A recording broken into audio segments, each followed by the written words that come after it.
Hello everyone. ये आज हमारा नेक्स्ट सेशन है। हम विदाउट वेस्टिंग मच टाइम हम लोग स्टार्ट करेंगे अपना सेशन, और जिसमें हम लोगों ने लास्ट टाइम पढ़ा था डच के बारे में। अब हम पढ़ेंगे इंग्लिश के बारे में आगे बढ़ते हुए। ठीक है।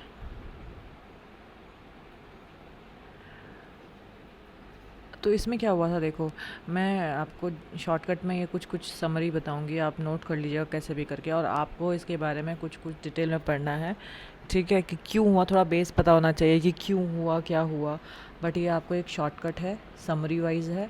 ये आपके लिए एग्ज़ाम के लिए, प्रीलिमिनरी एग्ज़ाम के लिए तो बहुत, प्री के लिए बहुत ज़्यादा इंपॉर्टेंट है, यूपीएससी सीएससी के लिए। ठीक है। तो आपको थोड़ी सी समरी पता होनी चाहिए। क्या होता है शॉर्टकट में, जो क्या हुआ था कि एक इंग्लिश लोग की एंट्री कैसे हुई थी। तो एक देखो, हमारा एक बहुत इम्पोर्टेंट चार्टर जो है, एक चार्टर ऑफ हिस्ट्री में एक है, charter of queen Elizabeth first.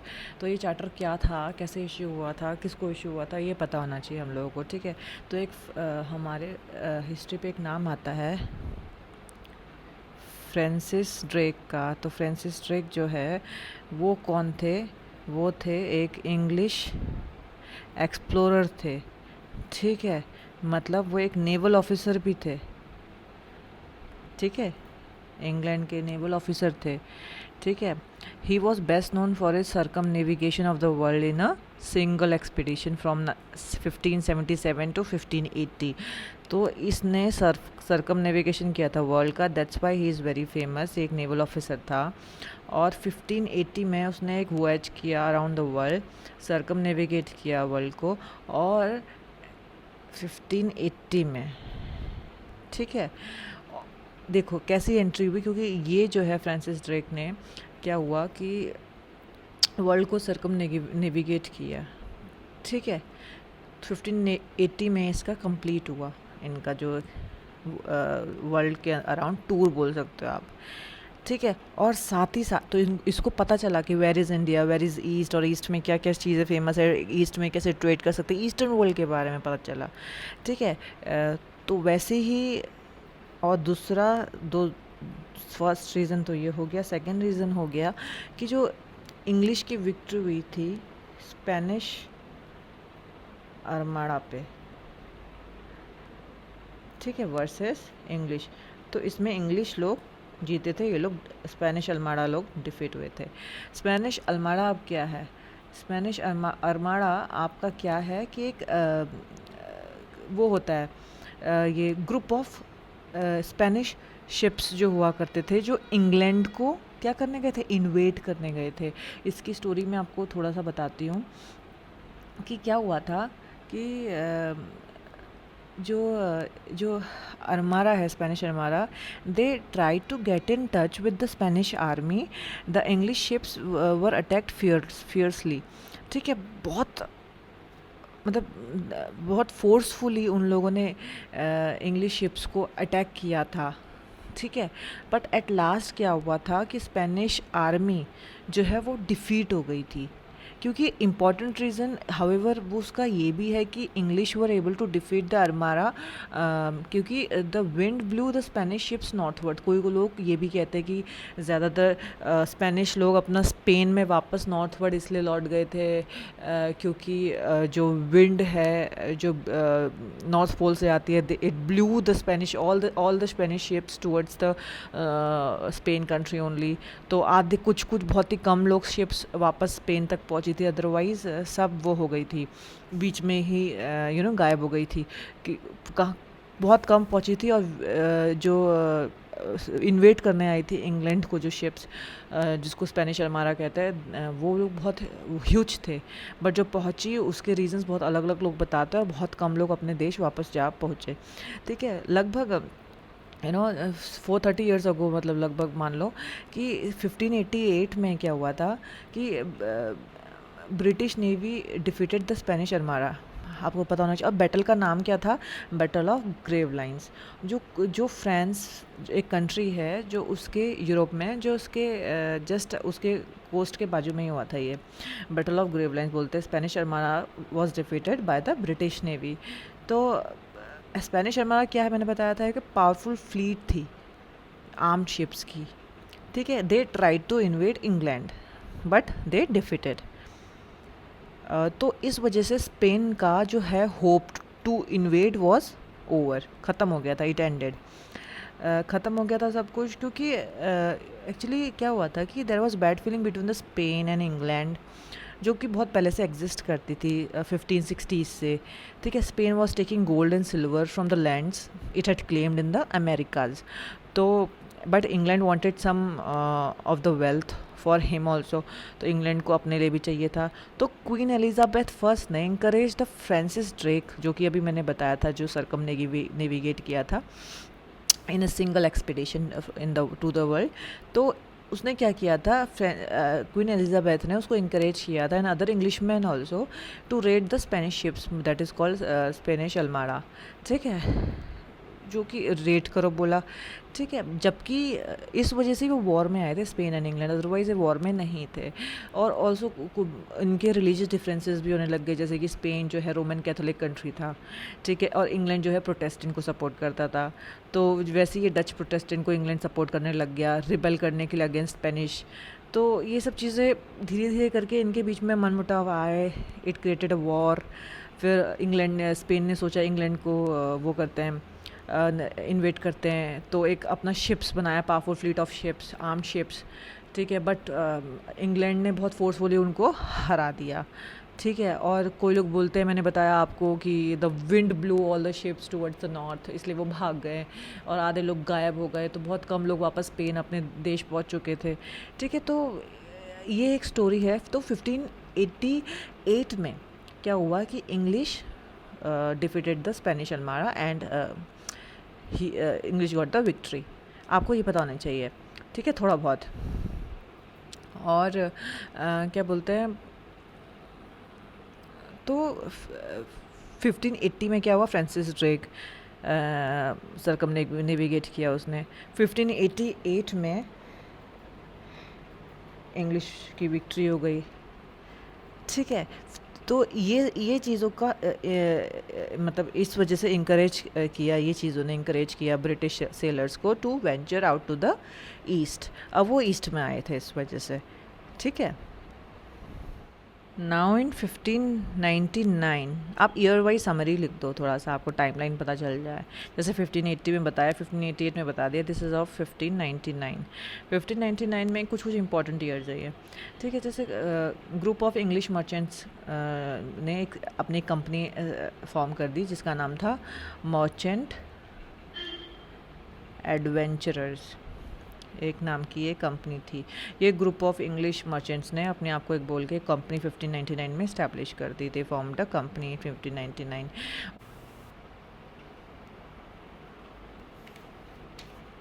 And on December 1600 इसमें क्या हुआ था, तो क्वीन एलिजाबेथ फर्स्ट थी, उन्होंने एक चार्टर इशू किया with rights of exclusive trading ना for the company, in favour of the company. और वो कंपनी का नाम बदल के क्या हो गया, governor and company of Merchants of London trading into east Indies. ये एक नाम हो गया, लंबा नाम है। ठीक है, गवर्नर एंड, पहले मर्चेंट एडवेंचरर्स नाम का था। उसके बाद जब 1600 में एलिजाबेथ ने अपना एक चार्टर इशू कर दिया उन लोगों को कि जाओ तुम ट्रेड कर सकते हो। ठीक है, एक पास इशू कर दिया, तो उसमें नाम बदल के हो गया governor and company of Merchants of England, merchants of London. ठीक है, ट्रेडिंग इनटू ईस्ट इंडीज़, ये हो गया। ठीक है, उसके बाद क्या हुआ, ये initially a monopoly of 15 years was granted by queen Elizabeth one, पर आफ्टर क्या हुआ, इसके बाद जब 15 इयर्स कंप्लीट ही होने वाले थे, उसके एक्सपायर होने से पहले ही 1609 में इट वाज एक्सटेंडेड। ठीक है, by James two of England, king था एक, and it was extended by him indefinitely. ठीक है, बाय अ फ्रेश चार्टर। तो 1609 में ही एक्सटेंशन मिल गया था, ठीक है, चार्टर का, कि इनडेफिनेटली आप ट्रेड कर सकते हो तुम इन द ईस्ट इंडीज़। आपको पता होना चाहिए कि कुछ कुछ टाइमलाइन। ठीक है, तो प्रोग्रेस कैसे हुई उनको, उनका फुट होल्ड कैसे बैठा वेस्ट और साउथ में, तो मैं आपको ये बताती हूँ। सो देखो ये फुटहोल्ड कैसे बैठा। 1609 में क्या हुआ कि उनका चार्टर एक्सटेंड हुआ था by king James two of England, ठीक है। और 1608 टू 9 के बीच में हॉकिंग्स भी आया था, आपको पता होगा, मैंने पहले भी बताया, ठीक है। तो ये कैप्टन हॉकिंग जो आया था अपनी शिप को लेके, ठीक है, जहांगीर के कोर्ट में आया था। ये बताया था ना कि ये mansabdar as a mansabdar appoint हुआ था, और उसने फिर एक मुबारक शाह से भी शादी करी थी, ये सब बताया था। और बहुत पोर्टुगीज़ ने बहुत रोकने की कोशिश करी थी इसके शिप को। इसका शिप का नाम क्या था बताओ, चलो वो फेमस है इसकी शिप का नाम, हैक्टर, शिप हैक्टर। वो लाया था ना जहांगीर के कोर्ट में किंग ऑफ इंग्लैंड का ये चार्टर बताने के लिए कि permission to do business in India, but वो फैक्ट्री स्टैब्लिश करने के लिए नाकामयाब हो गया था उस समय, ठीक है। तो 1611 में हॉकिंग, जो हॉकिंग्स था, लेफ्ट आगरा, ठीक है। 1611 में ही English had started trading at Masulipatnam, Masulipatnam याद रखना। 1616 में ही फैक्ट्री बनी इन सेम जगह मसूलीपट्टनम, मसूलीपट्टनम में फैक्ट्री बनी, ठीक है। 1612 में क्या हुआ था, उससे पहले मैं बता रही हूँ आपको फैक्ट्री बनने तक क्या हो रहा था कि जब 1611 में हॉकिंग्स आगरा छोड़ के चले गए थे, इंग्लिश लोगों ने एक ट्रेडिंग करना मसूलीपट्टनम में स्टार्ट कर दिया था, जो बाकी के बचे हुए लोग थे जो शिप में आए थे, ठीक है। 1612 में मैंने ये भी बताया था जो कैप्टन थॉमस आया थे अपने शिप ओसिएंडर को लेके, ठीक है, थॉमस बेस्ट बताया था ना। तो इन्होंने क्या किया, पोर्टुगीज़ की आर्मी को डिफीट कर दिया था सूरत में, जब पोर्टुगीज़ क्या कर रहे थे, इनके शिप्स को सूरत तक पहुंचने में रोक रहे थे, ठीक है। तो 1612 में थॉमस बेस्ट आए, इन्होंने डिफीटेड पोर्टुगीज़, ठीक है। देखो ऐसे ऐसे बता रही हूँ कि फैक्ट्री बनाने में कब स्टैब्लिश हुए। 1616 में फैक्ट्री बनी मसूलीपट्टनम में, तो कब स्टैब्लिश हुई है। 1612 में ऐसा हुआ था, कैप्टन थॉमस आए थे, हॉकिंग्स के जाने में कैप्टन थॉमस आए थे, ठीक है। तो कैप्टन जब थॉमस आए थे 1612 में, 1613 में Jahangir granted permission to English to establish a factory at Surat under Thomas, ठीक है, एल्डवर्थ, याद रखना। Jahangir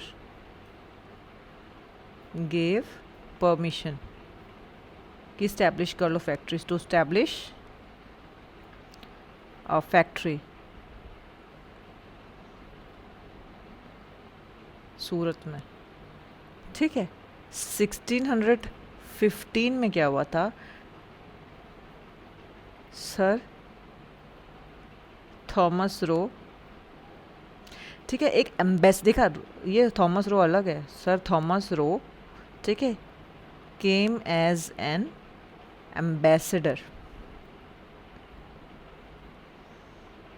of James one, Jahangir के कोर्ट में आए थे ये, ठीक है। And he was granted to establish a factory at Agra, Ahmedabad and Broach, ये 3 जगह थॉमस रो को, जो एम्बेसडर बन के आए थे किंग जेम्स वन का, उनको फैक्ट्री स्टैब्लिश करने की 3 जगह परमिशन मिल गई जहांगीर से, आगरा, अहमदाबाद और ब्रोच में, ठीक है। सूरत में किसको मिली थी परमिशन, थॉमस एल्डवर्थ को। 1615 में थॉमस रो को मिल गई एज एन एम्बेसडर आए थे, ठीक है। तो 1616 में इनको मिल गई मसूलीपट्टनम में भी, ऐसे स्टैब्लिश हुई, मेन फैक्ट्री इनकी मसूलीपट्टनम में थी। तो 1662 में क्या हुआ, 1662 में आपको पता है जो एक इम्पॉर्टेंट ईयर है कि Bombay was gifted to king Charles two by the king of Portugal as a dowry when Charles married the Portugal princess Catherine.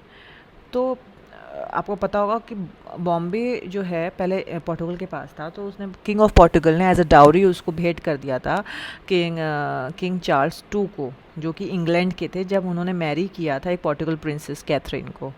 तो याद रखना 1662 एक इम्पॉर्टेंट ईयर है जब बॉम्बे का लेन देन हुआ था, बॉम्बे वर्ड का लेन देन हुआ था ना। आपको पता होना चाहिए बॉम्बे वर्ड से कि कब इसका, जबकि बॉम्बे हमारा था, ठीक है। पोर्टुगल और ये इंग्लैंड अपने आप में ही लगे थे एक दूसरे को गिफ्ट करने में एज ए डाउरी, ठीक है।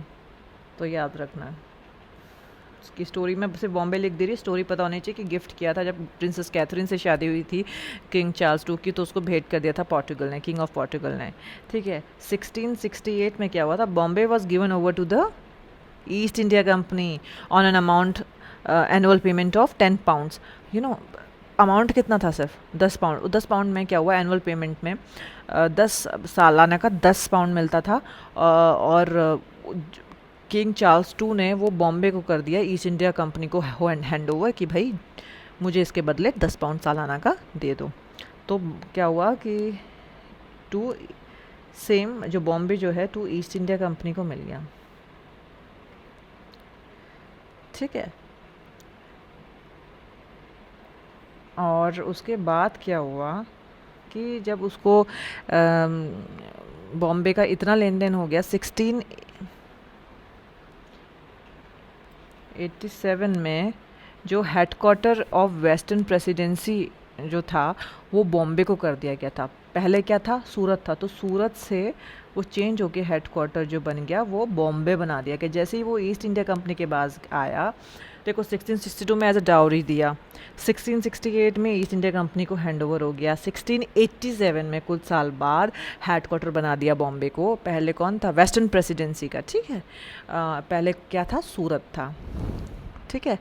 तो ये सब चीज़ें आपको थोड़ी बहुत ईयर वाइज आपको टाइमलाइन पता होनी चाहिए, ओके।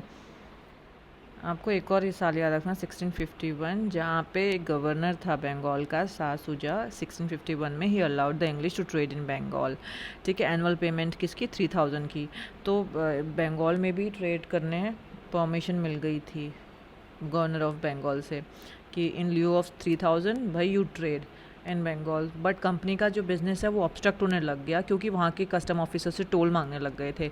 तो इंग्लिश थॉट ऑफ फोर्टिफिकेशन, है ना। तो विलियम हैच था द फर्स्ट एजेंट था and governor of a company in Bengal.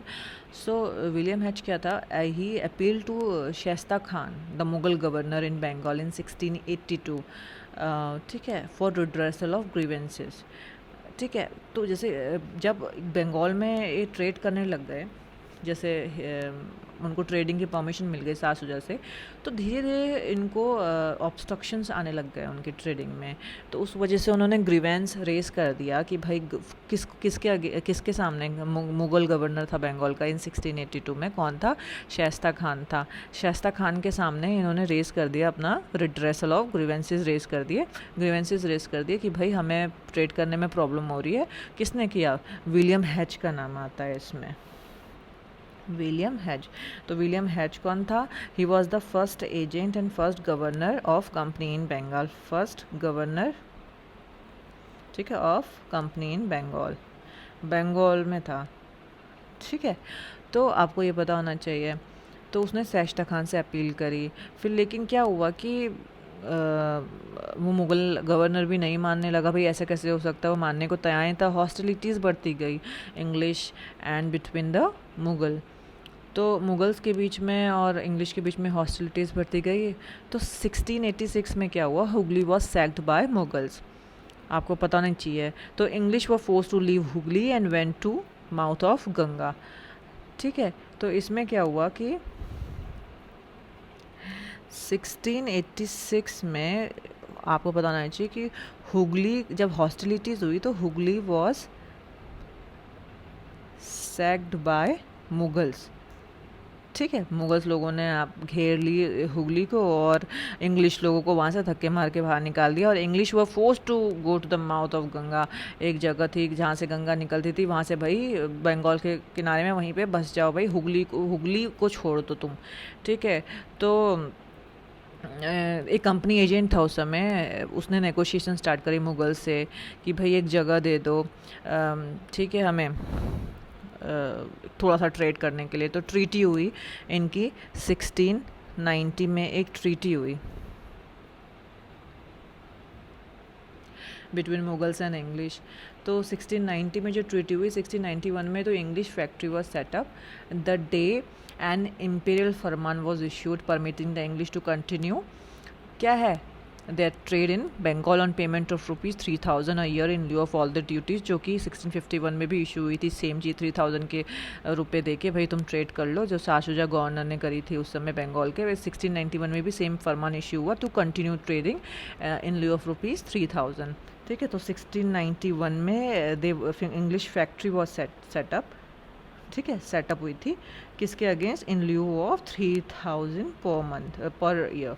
ठीक है, 1698 में क्या हुआ था फिर, English succeeded in getting permission to buy zamindari of 3 villages, जो कि जो नेगोशिएशन चल रही थी ना ट्रीटी से पहले, एक कंपनी एजेंट नेगोशिएशन कर रहा था, तो वो एक कौन सी जगह के लिए कर रहा था, उस जगह का भी सूतानुती नाम है, सूतानुती, गोविंदपुर और कलिकता, एक काली घाट के नाम से एक फेमस है। तो ये 3 जगह की ज़मींदारी भी मिल गई थी एट 1200 पेमेंट पे, इनको एक परमिशन मिल गई थी इंग्लिश को, ठीक है, ये ज़मींदारी खरीदने की। तो 1698 में हुई थी ये चीज़ें। तो 1698 में जो ज़मींदारी ऑफ 3 विलेजेस भी मिल गई इन्हें, ज़मींदारी ऑफ 3 विलेजेस भी मिल गई इन्हें, कौन सी थी, सुतानुती, गोविंदपुर, ठीक है, एंड काली घाट, इसको कालीकटा भी कहते हैं। ठीक है, ये है 1200 पेमेंट पे इनको ज़मींदारी मिल गई थी। ओके, 3 विलेजेस की ये ज़मींदारी मिल गई थी टू इंग्लिश पीपल, जैसे गोविंदपुर, सुतानुती और कालीघाट, जिसको कालीकटा भी कहते हैं, 1200 पेमेंट पे। अच्छा, ये कालीकटा मैं बता दूँ, जो कलकत्ता नाम है ना, ये कालीकटा से ही डिराइव हुआ है। ठीक है, तो इनको ये ज़मींदारी मिल गई थी। तो इसके बाद उन्होंने फोर्टिफिकेशन भी स्टार्ट कर दिया, भाई इस बार कोई बाधा ना आ जाए, कोई हमसे टोल्स ना मांग ले, हमारे कस्टम ऑफिसर से कोई परेशान ना करे ट्रेडिंग में। तो fortified settlement started by fort William 1700 में। ठीक है, सबसे पहले जो फोर्टिफिकेशन हुआ, जो फोर्टिफाइड सेटलमेंट था, दैट इज़ फोर्ट विलियम का हुआ 1700 में। ठीक है, जो कि ईस्टर्न प्रेसिडेंसी, मतलब जो कलकत्ता था वहाँ की सीट थी। ठीक है, ये fort William was the seat of eastern presidency Calcutta, जिसका फर्स्ट प्रेसिडेंट थे सर चार्ल्स आयर। ठीक है, जो फर्स्ट प्रेसिडेंट थे किसके, first president of eastern presidency, जो कलकत्ता के थे, वो फर्स्ट प्रेसिडेंट कौन थे, सर चार्ल्स आयर। ठीक है, उसके बाद क्या हुआ, ये तो 1700 तक उनने पूरा अपना फोर्टिफिकेशन वगैरह कर दिया फोर्ट विलियम का। ठीक है, अपनी ईस्टर्न प्रेसिडेंट की सीट बना दी। ठीक है, उसके उन्होंने बंगाल में अपने आप को ऐसे इस्टेब्लिश किया। ठीक है, उसके बाद क्या हुआ, उसके बाद 1715 में फर्रुखशियार का फरमान इनको मिला। जॉर्ज सरमन था, एक John Surman, court of Mughal emperor में आया, जो फर्रुखशियार उसमें मुगल एम्परर था, उनके कोर्ट में आया जॉन सरमान। ठीक है, जॉन सरमान जब आया, ही गॉट 3 फेमस फरमान्स। ठीक है, जॉन सरमान आया, ठीक है, इसके कोर्ट में आया, तो ही गॉट 3 फेमस फरमान्स। ठीक है, privileges in Bengal, Gujarat and Hyderabad. ठीक है, ये फरमान्स में क्या क्या, कौन कौन से 3 फरमान्स थे, privileges in Bengal, Gujarat and Hyderabad चाहिए था। तो फरमान्स थे, उसी फरमान को बोलते हैं, ये 3 फरमान को, Magna carta of the company बहुत इंपॉर्टेंट है। कभी कभी बोलते हैं ना Magna carta of the company किसको बोलते हैं, जो फर्रुखशियार के कोर्ट में जो मुगल एम्पर थे उस समय, उसमें जॉर्ज फरमान जो गए थे, 3 फेमस फरमान जो उनको मिले थे कि प्रिविलेजेस तुम्हें एंजॉय करनी है इन बंगाल, गुजरात एंड हैदराबाद, क्योंकि बंगाल में अपने आप को स्टैब्लिश कर सकते, प्रेसिडेंसी सीट उन्हें स्टैब्लिश कर दी थी, एंड साउथ में भी हो गई थी और वेस्ट में भी हो गई थी। तो गुजरात, हैदराबाद एंड बंगाल में जो प्रिविलेजेस एंजॉय कर रहे थे, उनको जो फरमान मिला था फर्रुखशियार से, that Farman is called Magna carta of the company. ये फरमान बहुत ही उनके लिए, पूरे कंपनी के लिए एक नया स्टैब्लिश करके लाया वो पूरा, ठीक है, एरा। तो क्या हुआ कि उस समय जो इन बंगाल जो है, जब उनको Magna carta of the company, आपके बारे में मैंने बता दिया, जो बंगाल में क्या हुआ था, इंपोर्ट्स एंड एक्सपोर्ट्स क्या हुआ, एग्जाम्प्ट हो गए थे एडिशनल कस्टम ड्यूटीज़ से, ठीक है। उनको कितने रुपीज़ देने थे, लगभग ओनली लगभग 3,000 रुपये देने थे उनको साल के, और उनको they were exempted from the additional custom duties, imports and exports. तो जो पहले टोल्स मांगते थे, जिनको उन्होंने फोर्टिफिकेशन किया उस वजह से कि टोल्स ना मांगे कस्टम ऑफिसर से पहले, ठीक है, उन्होंने फिर इस्टेब्लिश करी, उनको ग्रांट हो गया सारी प्रिविलेजेस फरमान के थ्रू। तो उन्होंने क्या किया कि बंगाल में इंपोर्ट्स एंड एक्सपोर्ट्स जो है, क्या था उनके उस फरमान में कि imports and exports were exempted additional custom duties से। दस्तख्त जो है, मतलब पासेस जो हैं, वर issued by the company for transportation of goods, मतलब सिर्फ हमारी उनकी शिप्स, उनके ही लोग जा सकते थे वो पास को लेके कहीं, और वो दूसरी शिप्स आती थी, उनको ख़रीदना पड़ता था उस पास, उनको पास नहीं मिलता था, बट उनको ख़रीदना पड़ता था वो पास को, और उनको पास जो उनके खुद के लोग होते थे वो पास दिखा के अंदर बाहर करते थे, अदरवाइज़ जो है दूसरे लोग उनको पेमेंट करते थे टोल का। तो company can rent more lands around Calcutta, जो कलकत्ता था उनके उसके अराउंड कंपनी और रेंट में दे सकती थी अपने लोगों को लैंड ट्रेडिंग के लिए। हैदराबाद जो था साउथ में, he it retain the existing privilege of freedom, जो कि मतलब पहले से ही उसमें टोल वोल फ्री था, सब कुछ था, ड्यूटीज़ फ्री थी इन ट्रेड।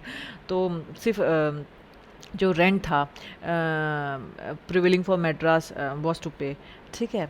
और सूरत में क्या हुआ था कि Surat was also exempted from all the duties with annual payment of ₹10,000 only. तो ये सब चीज़ें जब प्रिविलेज मिली फरमान में, यही था कि coins of the company minted at Bombay were to have currency throughout the Mughal empire, ठीक है। जो कॉइन्स थे कंपनी के, जो बॉम्बे में मिंट होते थे, जो बॉम्बे में बनते थे, ठीक है, were to have the currency throughout the Mughal empire, या तो जो कंपनी कॉइन बनाती थी वो ही मुगल एम्पायर के पूरा जितना भी, जहाँ भी मुगल एम्पायर पूरा फैला हुआ है, वहाँ पे पूरा कंपनी के ही कॉइन्स चलते थे। तो ये सब चीज़ें उनको फरमान प्रिविलेज प्रोवाइड हुई इन बंगाल, गुजरात एंड हैदराबाद में, ठीक है। ये सब चीज़ें फरमान में क्या क्या चीज़ थी वो मैंने आपको शॉर्टकट में बता दी कि बंगाल में इंपोर्ट्स एंड एक्सपोर्ट्स एग्जेम्प्टेड हुआ। तो मैग्ना कार्टा के बारे में आप डिटेल में पढ़ेंगे, ये इम्पॉर्टेंट है, किसी से भी पढ़िए, स्पेक्ट्रम से पढ़िए, नेट से पढ़िए, गूगल करिए, या फिर आप NCERT से पढ़ लिए, तो आप पढ़िए, देखो आपको पता होना चाहिए। और वैसे भी मैंने शॉर्टकट में बता दिया, आप लिख दोगे तो आपको पढ़ने की ज़रूरत नहीं है, अगर फिर भी आपको समझ में नहीं आया तो आप पढ़ सकते हो। लेकिन मैं फिर से बताती हूँ बंगाल में क्या, फरमान्स में क्या क्या था। तो तीन जगह की प्रिविलेज मिली, बंगाल, गुजरात एंड हैदराबाद। बंगाल में क्या हुआ कि इम्पोर्ट एंड एक्सपोर्ट ड्यूटीज़ वो क्योंकि एग्जाम्प्ट हो गई थी एडिशनल कस्टम ड्यूटीज़ से, ठीक है, बस साल के 3,000 रुपये देने थे। पासेज कंपनी इशू करती थी अपने लोगों की ट्रांसपोर्टेशन ऑफ गुड्स के लिए, पता तो चले कि भाई क्योंकि बाहर की शिप्स कौन सी है, ठीक है।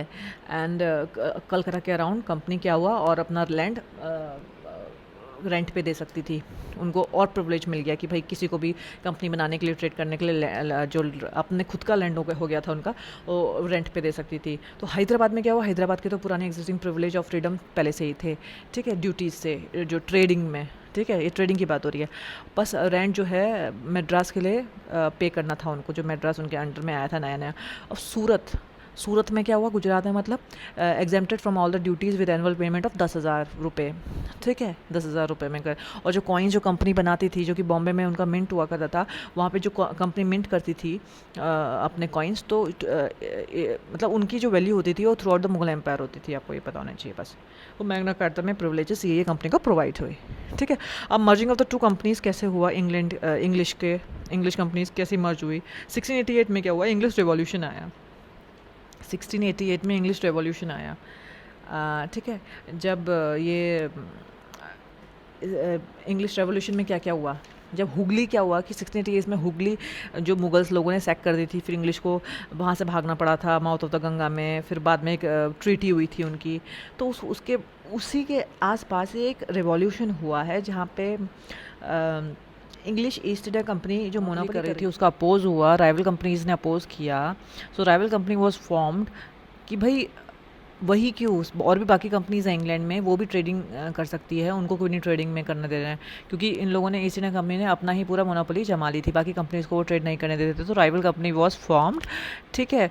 तो विलियम नोरिस जो था वहाँ का एज इट्स एम्बेसडर बन के आया, जो राइवल कंपनी का, औरंगज़ेब के कोर्ट में, ठीक है।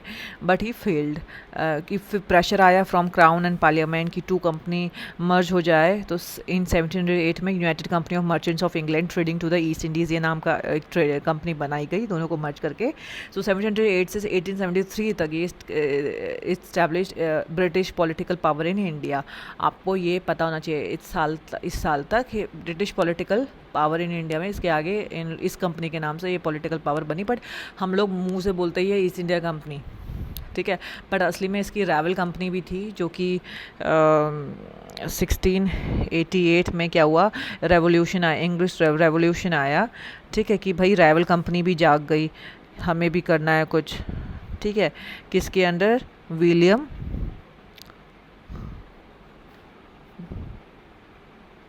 नोरिस के अंदर, एज एन एम्बेसडर था ये, है। औरंगज़ेब के कोर्ट में आया था, ठीक है, औरंगज़ेब के कोर्ट में आया था, बट फेल हो गया था कंपनी स्टैब्लिश करने के लिए, इसको प्रिविलेज कोई नहीं मिला।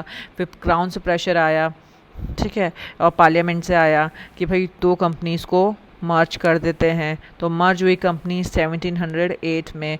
फिर एक उसका नाम बना United Company of Merchants of England, United लग गया आगे, और कुछ नहीं है।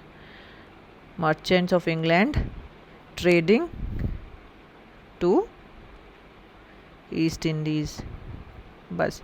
तो इसके बाद जो है this factory establish British political power in India, ये आपको पता होना चाहिए बस। ये कंपनी जो कि हम ईस्ट इंडियन कंपनी के नाम से नॉर्मली जानते हैं, इसके आगे ही उसने अपना पॉलिटिकल पावर स्टैब्लिश की इंडिया में, ठीक है। उसने कैसे इम्पेरियलिज्म स्टार्ट किया ट्रेडिंग से, ये आगे बताएंगे। इसके बाद जो आए थे वो फ्रेंच आए थे वैसे, तो फ्रेंच के बारे में पढ़ेंगे। The French were the last to come to India after English. तो ये आपको हम बताएंगे कि फ्रेंच आए थे, कैसे आए थे, किसकी रे में आए थे, और ठीक है, और क्या क्या उन्होंने स्टैब्लिश किया, कैसे अपने आप को स्टैब्लिश किया, कैसे उनका कैसे कब तक उनका सेटलमेंट रहा, कहाँ का उनका सेटलमेंट रहा, राइवलरीज किस किस के साथ थी, वॉर किस किस के साथ हुए थे, क्या सिग्निफिकेंस है, ये सब चीज़ें हम आगे नेक्स्ट सेशन में आपको डिस्कस करेंगे।